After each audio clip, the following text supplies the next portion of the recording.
Louvado seja o nosso Senhor Jesus Cristo, para sempre seja louvado. Estamos aqui para começarmos hoje o Evangelho segundo São Marcos. Nós estamos fazendo a cada dia o nosso diário espiritual, nós temos caminhado juntos e eu quero louvar e bendizer o Senhor por essa graça, que nós temos tido. Nós já fizemos a primeira carta de São João, nós já fizemos o Evangelho segundo São João, que foi uma maravilha, uma bênção, E nós vamos começar hoje o Evangelho segundo São Marcos. Então nós estamos indo aí já para o nosso terceiro livro da Bíblia, hein? Nós vamos firmes. Eu te convido então a tomar o seu caderno, nós temos feito, quem talvez esteja começando a acompanhar os vídeos agora, vai lá no nosso canal, no YouTube, entra aí no nosso canal e procura lá que a gente tem desde o primeiro vídeo a explicação de como fazer o diário espiritual. Pega lá a explicação e vamos juntos. Nós pegamos o nosso caderno, colocamos a data e iniciamos aí o Evangelho segundo São Marcos. Então a gente vai anotar lá no alto capítulos 1 e 2, os dois primeiros capítulos do Evangelho segundo São Marcos. A gente pegou, então, no Evangelho de São João, a gente viu que o Evangelho segundo São João, ele foi o último evangelho a ser escrito, Aquele evangelho bem mais teológico, mais amadurecido na consciência ali de Jesus, mostrando muito essa parte da divindade mesmo de Jesus, que Jesus é Deus. A gente vê o eu sou o tempo inteiro ali, no Evangelho segundo São João, toda aquela riqueza que a gente pode experimentar. Agora, então os outros evangelhos, os evangelhos sinóticos, Mateus, Marcos e Lucas, eles são pobres? De maneira alguma, De maneira alguma. Cada um traz a sua riqueza particular, Então nós vemos aqui no Evangelho segundo São Marcos, qual que é a riqueza do Evangelho segundo São Marcos, Então, o Evangelho segundo São Marcos, ao contrário do de São João, ele foi escrito primeiro. Antes acreditava-se, mas antigamente acreditava-se que São Marcos ele tinha escrito o evangelho dele pegando ali o evangelho de Mateus e de Lucas. Só que depois os estudiosos mais recentes eles perceberam que não, que muito provavelmente o primeiro evangelho escrito foi o Evangelho segundo São Marcos e que os outros, Lucas e Mateus, pegaram como referência, como base, o Evangelho segundo São Marcos. Olha que interessante. E o que São Marcos então traz ali diferente, por exemplo, daquilo que a gente viu lá no Evangelho segundo São João? Que ele é um evangelho que fala muito de Jesus como homem, da humanidade de Jesus. Ele traz muito, muito forte essa humanidade de Jesus. Em qual sentido? O Evangelho segundo São Marcos é de alguém, ele relata aquela igreja bem nascente mesmo, Aquela igreja bem dos inícios. São Marcos ele caminhou com São Pedro, segundo a tradição ele é primo de Barnabé, então ele esteve ali também em viagens missionárias com Barnabé. É falado lá nos Atos dos Apóstolos dele, lá está escrito como João Marcos, que é o evangelista Marcos. Então, ele escuta ali, para escrever esse evangelho, ele escuta as testemunhas oculares, que as pessoas que viram Jesus fazer as coisas e que traziam tudo isso muito vivo no coração. Então isso faz com que o Evangelho segundo São Marcos tenha muita riqueza de detalhes. Você, entrando no Evangelho segundo São Marcos, você pode visualizar a cena. Ele coloca ali o tempo em que está acontecendo, Coloca ali os detalhes daquele momento, daqueles acontecimentos. Então, traz isso de uma forma muito detalhada e ao mesmo tempo numa linguagem popular, uma linguagem fácil de ser compreendida, uma linguagem simples de ser compreendida. E vai mostrando no concreto do cotidiano ali, do dia a dia de Jesus, vai mostrando aquilo que Jesus ia fazendo de uma forma concreta, com riqueza de detalhes, Como se nós estivéssemos ali mesmo diante daquela cena, Então, expressando ali tudo aquilo que está acontecendo de uma forma concreta naquele momento, O Evangelho segundo São João, nos levou a nos aprofundarmos e irmos um pouco além da cena para entendermos ali a teologia do momento. Marcos não, ele nos mostra o cenário mesmo, como se nós pudéssemos entrar ali e visualizar o cenário, né? Esses são Marcos, então. Nós vamos começar aí capítulo 1 de São Marcos, 1 e 2 a gente vai estudar, né? Vamos começar lá no início, então, do capítulo 1. Princípio da boa nova de Jesus Cristo, Filho de Deus. Conforme está escrito no profeta Isaías, eis que envio o meu anjo diante de ti. Ele preparará o teu caminho. Uma voz clama no deserto. Traçai o caminho do Senhor, aplainai as suas veredas.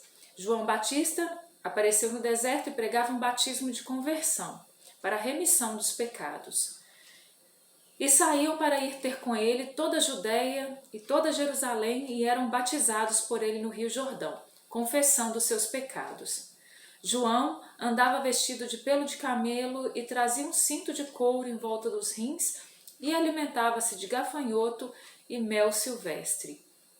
Ele pôs-se a clamar: depois de mim vem outro maior, mais poderoso do que eu, ante o qual eu não sou digno de me prostrar para desatar-lhe a correia do calçado. Eu vos batizei com água, ele, porém, vos batizará no Espírito Santo.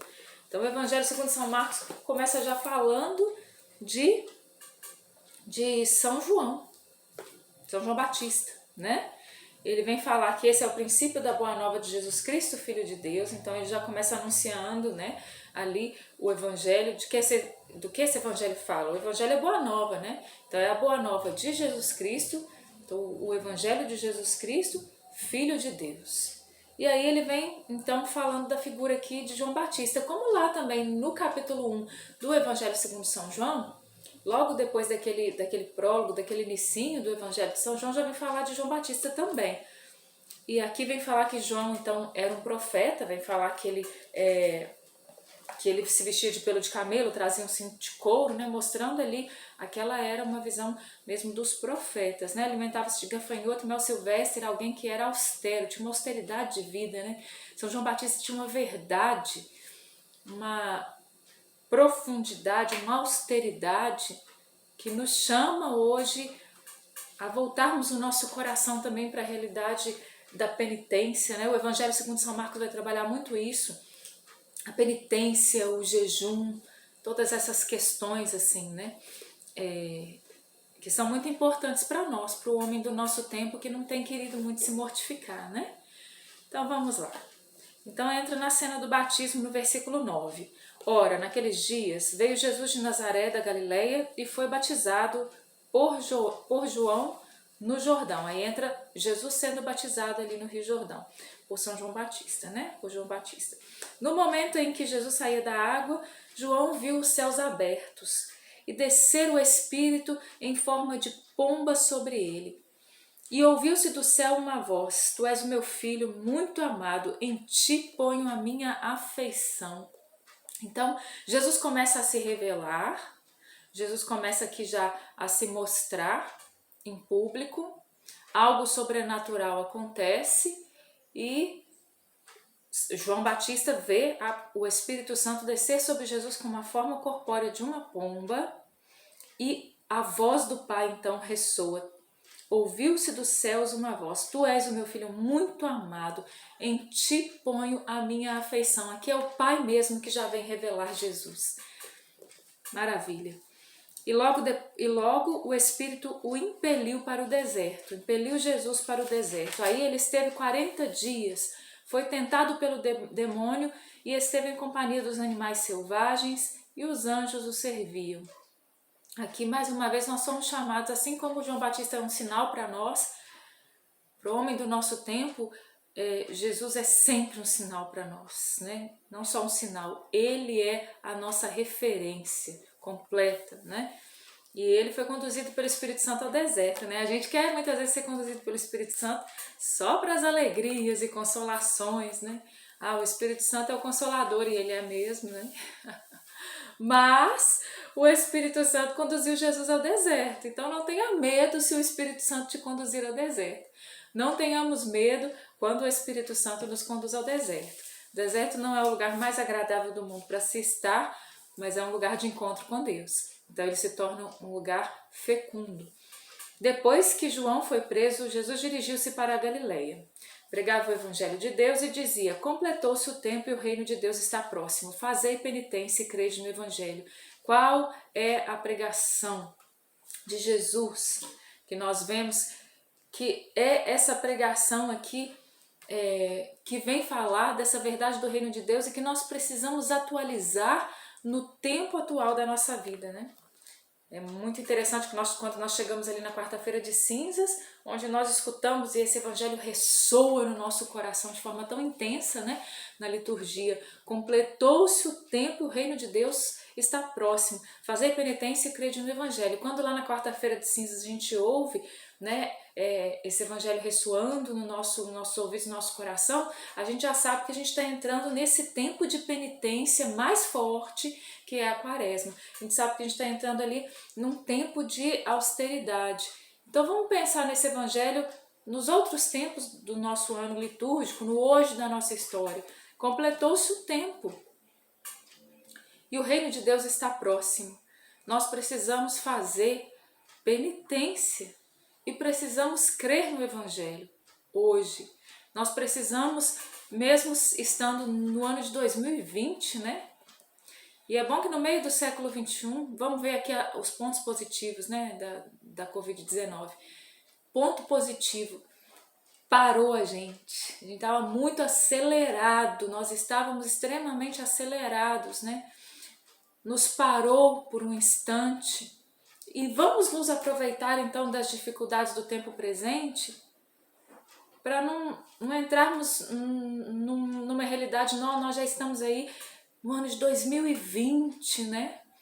Pensa em toda a tecnologia, em toda a realidade que nos cerca, pensa como está, né, a sociedade, o mundo no nosso tempo, mas o homem do nosso tempo precisa parar para escutar Jesus dizendo: completou-se o tempo, o reino de Deus está próximo.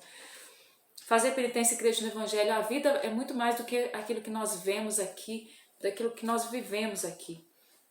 Passando ao longo do mar da Galileia, viu Simão e André, seu irmão, que lançavam as redes ao mar, pois eram pescadores.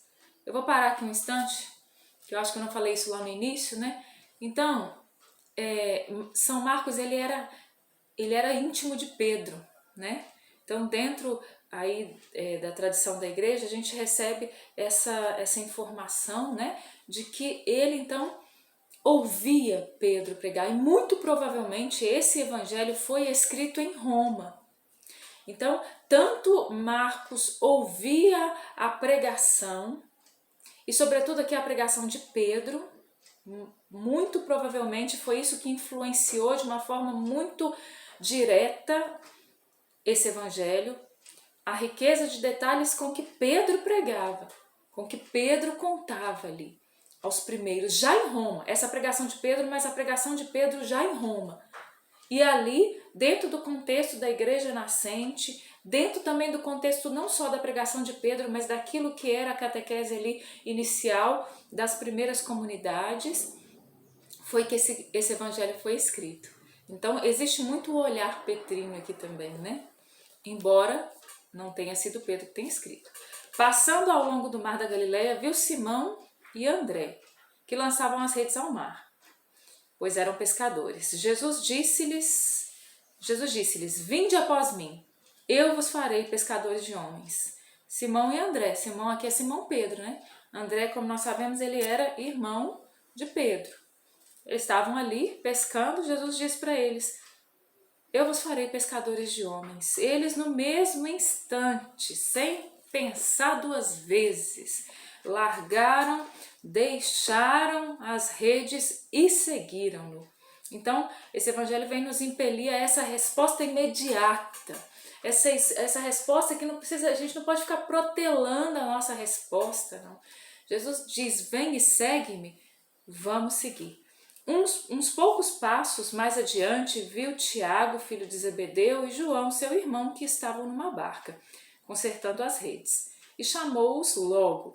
Mais pescadores entram na cena aqui. Tiago, filho de Zebedeu, e João, que é irmão de Tiago. Então, eles também que eram apóstolos aqui. Tiago e João eram irmãos, estavam consertando as redes, eram pescadores também, trabalhavam ali ao lado de Pedro, né?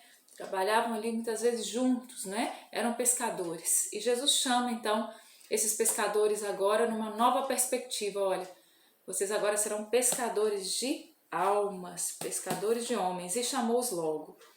Jesus também chama logo, Jesus não fica cozinhando nada não, nem em banho-maria não. Eles deixaram a barca de seu pai Zebedeu com os empregados e o seguiram.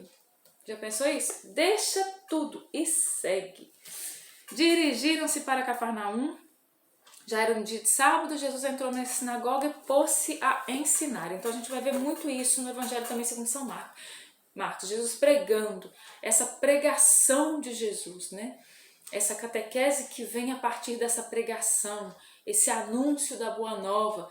Então a pregação de Jesus ela é muito viva, né? Ela é muito presente aqui no Evangelho. Maravilhavam-se de sua doutrina, porque os ensinava como quem tem autoridade, e não como os escribas. Ora, na sinagoga deles achava-se um homem possesso de um espírito imundo, que gritou: que tens tu conosco, Jesus de Nazaré? Viestes perder-nos? Sei quem és, o Santo de Deus. Aqui os demônios já sabiam quem era Jesus. Os demônios, a gente tem que ficar mais atento, né? Nós temos que ficar mais atento. Antes mesmo que os homens soubessem aqui quem era Jesus, os demônios já sabiam, né?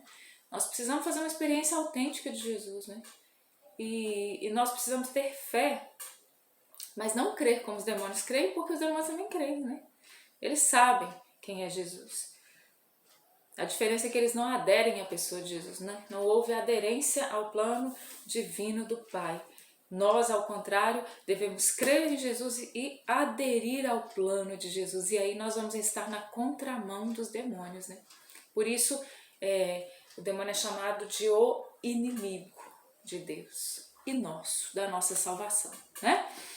E aí Jesus, então, intimou dizendo: cala-te e sai desse homem. O espírito imundo agitou violentamente, dando um grande grito, saiu. Ficaram todos admirados e perguntavam uns aos outros: que é isto? Eis um ensinamento novo, é feito com autoridade. Além disso, ele manda e até os espíritos imundos lhe obedecem. A sua fama divulgou-se por todos os arredores da Galileia. Então nós vemos aqui Jesus expulsa o demônio.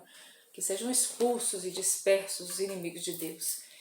Possam ir diante da presença e do nome de Jesus, que eles possam bater em retirada da nossa casa, da nossa vida, das nossas famílias, e que possam ir prestar contas a Jesus, nos pés da cruz de Cristo. Assim que saíram da sinagoga, dirigiram-se com Tiago e João à casa de Simão e André. A sogra de Simão estava na cama com uma febre e sem tardar falaram-lhe a respeito dela. Aproximando-se ele, tomou-a pela mão e levantou-a. Imediatamente a febre a deixou e ela pôs-se a servi-lo. Jesus cura aqui a sogra de Pedro, né? Que estava de cama, estava com febre, imediatamente ela fica curada. Então Jesus já começa o ministério dele aqui, né? Com as curas, com as libertações, né? À tarde, depois do pôr do sol, levaram-lhe todos os enfermos e possessos do demônio. Toda a cidade estava reunida diante da porta. O povo ficou doido, né? E ele curou muitos que estavam oprimidos de diversas doenças, expulsou muitos demônios. Não lhes permitia falar, porque o conheciam. De manhã, tendo-se levantado muito antes do amanhecer, ele saiu e foi para um lugar deserto. E ali pôs-se em oração. Aí a gente vem aprender uma outra lição desse evangelho, gente. De manhã, tendo se levantado, e outra característica aqui do evangelho de São Marcos. São Marcos, ele utiliza essa redundância, né? Ele vai repetindo aqui termos de formas diferentes para dizer sobre uma realidade, uma determinada coisa. Olha só, de manhã, tendo se levantado muito cedo, muito antes do amanhecer, Ele saiu, então de manhã, tendo se levantado muito cedo, ele vai dando uma evidência maior àquela realidade. Ele saiu e foi para um lugar deserto, e ali se pôs em oração. Simão e seus companheiros saíram e foram procurá-lo. Encontraram-no e disseram-lhe, todos te procuram. E ele respondeu, vamos às aldeias vizinhas, para que eu pregue também lá. A pregação de Jesus, ela precisa chegar às aldeias, aos lugares, às pessoas, hoje ainda. E hoje, mais do que nunca, essa pregação do Evangelho, ela precisa chegar mais longe. Aonde nós chegamos já foi bom, mas nós precisamos avançar.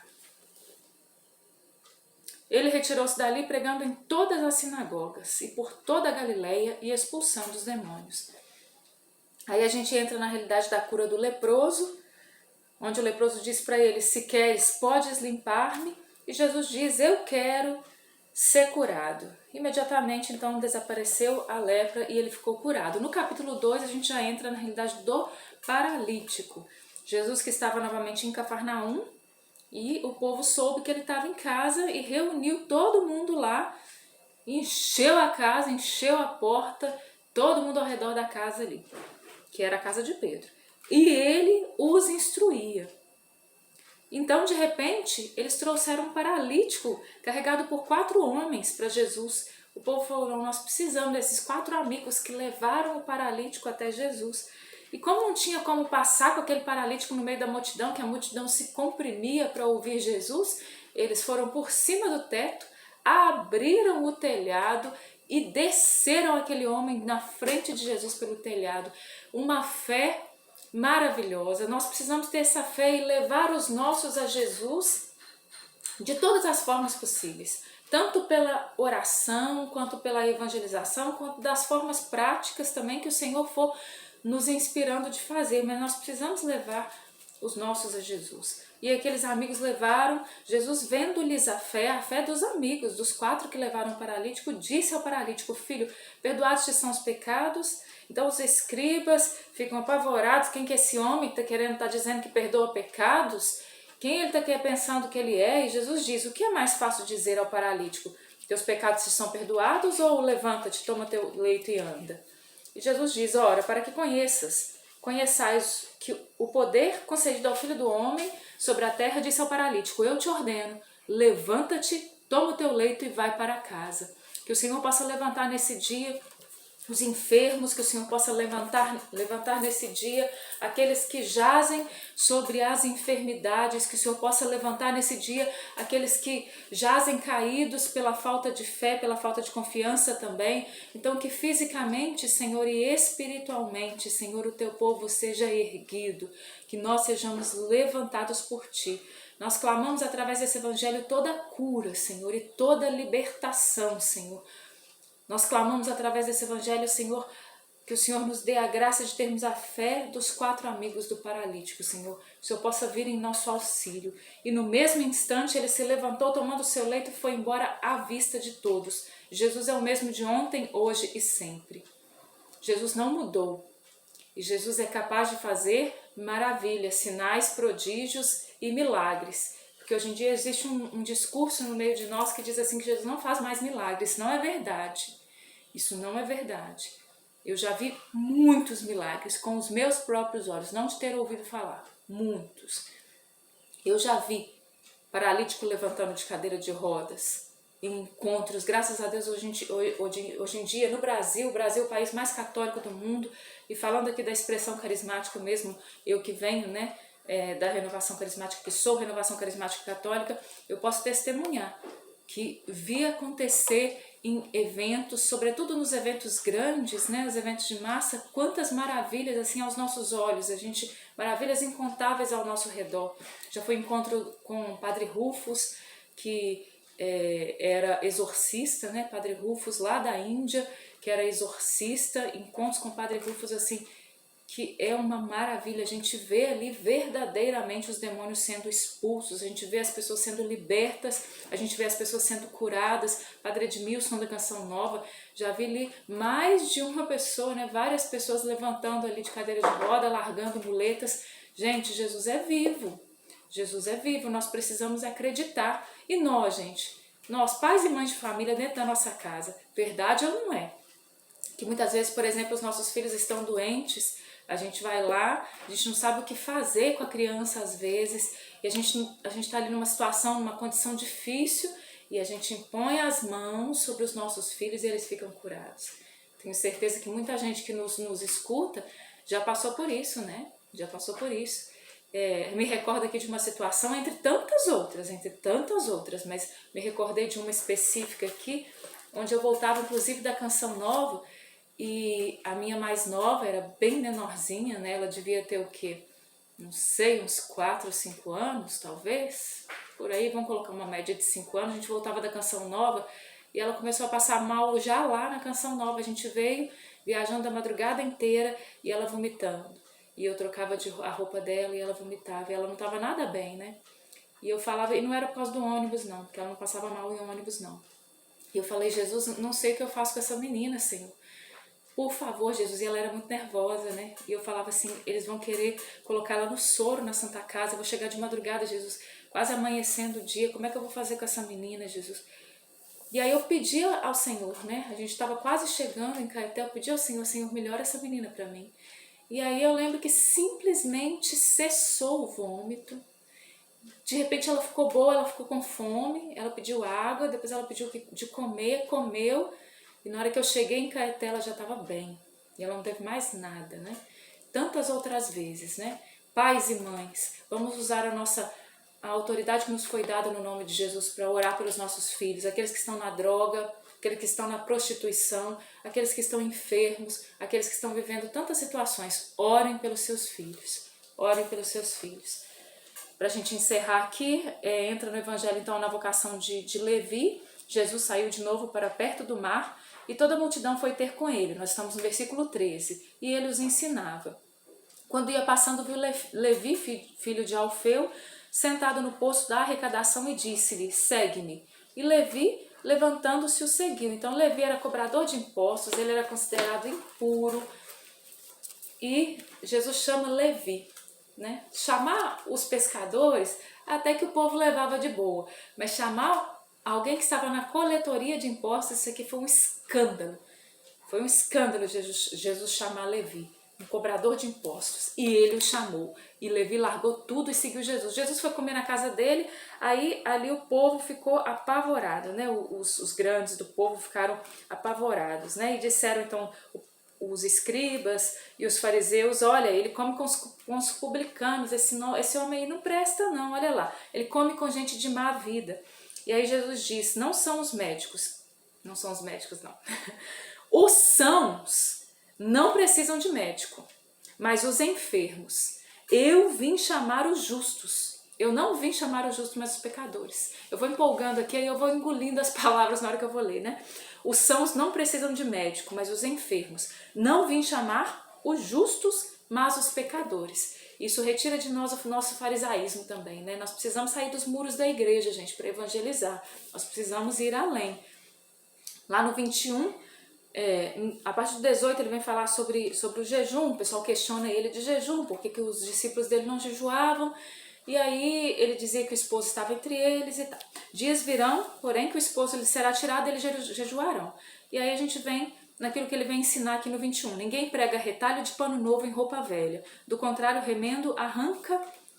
o remendo arranca novo pedaço da veste usada e torna-se pior o rasgão. Ninguém põe vinho novo em odres velhos. Se o fizer, o vinho os arrebentará e se perderá juntamente com os odres. Mas o vinho, para vinho novo, odres novos. Nós precisamos ter esse coração novo, esse coração aberto para nos abrirmos à novidade do Evangelho. Se a gente tiver o coração fechado, o coração envelhecido, não vai dar certo, não vai caber a doutrina que Jesus vem trazer a nós, que é completamente nova, não vai caber na nossa vida. Lá no 27, o sábado foi feito para o homem e não o homem para o sábado, para dizer tudo, o Filho do Homem é Senhor também do sábado, porque eles vêm questionar, porque eles estavam debulhando lá as espigas de milho no dia de sábado. Jesus, ai meu Deus, né? Me dá paciência com esse povo. Eu sou o Senhor também do sábado, e Deus criou o sábado, foi para o homem. Então, esses legalismos, né? Esses extremismos, nós temos que tomar cuidado com isso. Uma coisa é a verdade, outra coisa é a doutrina, né? Uma coisa é a doutrina, aquilo que nos ensina a palavra de Deus, outra coisa são os nossos rigorismos, os nossos extremismos, que muitas vezes passam e ferem até o Evangelho de Jesus Cristo, né? E a gente tenta enfiar a goela abaixo do mundo, uma coisa que não é nem verdadeira nem real muitas vezes, né? Que não é, que é farisaico, que é como os escribas e fariseus que ficavam o tempo inteiro aqui brigando com Jesus. Vamos parar com isso, né? Vamos parar de ficar brigando com aquilo que vem de Deus, com aquilo que vem do alto, senão a gente corre o risco de pecar contra o Espírito Santo. Isso não seria nada bom. Pegando aí então, eu encontrei promessa no versículo 8, encontrei ordem também no versículo... Qual é o versículo aqui? No versículo 16, 17, quando Jesus vem dizer convertei-vos também aqui, no versículo 15 tem uma ordem aí, não é? Tem ordem também, eu quero ser curado, lá no versículo 41. Já no capítulo 2, nós temos aí, segue-me. Todas as vezes que Jesus diz segue-me, aí é uma ordem, né? Na vocação de Levi, lá no 14, princípio eterno no 17, tem mais princípio eterno aí no finalzinho do capítulo 2. Então é isso, gente. Que o Senhor nos ajude a caminhar na palavra de Deus, nos nossos propósitos. Faça as suas anotações. Escreve aí qual é a mensagem de Deus para você hoje, como aplicar na sua vida. E vamos, firmes no propósito da palavra de Deus. Peçamos a intercessão da Virgem Maria para que nós perseveremos no nosso caminho. Ave Maria, cheia de graça, o Senhor é convosco. Bendita sois vós entre as mulheres, bendito é o fruto do vosso ventre, Jesus. Santa Maria, Mãe de Deus, rogai por nós, pecadores, agora e na hora da nossa morte. Amém. Glórias ao Pai, ao Filho e ao Espírito Santo, como era no princípio, agora e sempre. Amém. Em nome do Pai, do Filho e do Espírito Santo. Amém. Louvado seja o nosso Senhor Jesus Cristo, para sempre seja louvado.